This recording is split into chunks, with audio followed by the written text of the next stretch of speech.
আসসালামু আলাইকুম, কেমন আছেন আপনারা সবাই? আশা করি আল্লাহর অশেষ রহমতে অনেক ভালো আছেন। বন্ধুরা, আজকের ভিডিওটি খুব গুরুত্বপূর্ণ, তাই আমি আশা করছি ভিডিওটি না টেনে সম্পূর্ণ দেখবেন। বন্ধুরা, আমরা অনেকেই মনের অজান্তেই গালি দিয়ে ফেলি। ইচ্ছে না থাকা সত্ত্বেও বন্ধুদের সাথে আড্ডা দিতে বসলে গালি ছাড়া আড্ডাটাই জমে না। ফেসবুক মেসেঞ্জারে এসএমএসে কথা বলবো গালি ছাড়া, এসএমএসের মজাই আসে না।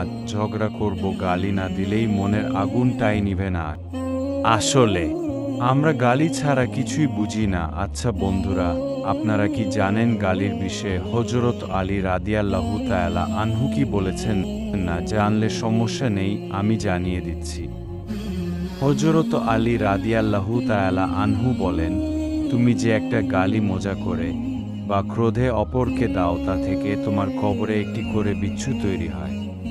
তাহলে বন্ধুরা, একটি বার চিন্তা করে দেখুন তো, কত হাজার হাজার বিষাক্ত পোকা আমাদের জন্য অপেক্ষা করছে।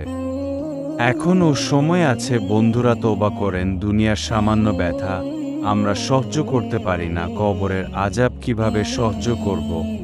তাই বন্ধুরা, সময় থাকতে আমরা সচেতন হই।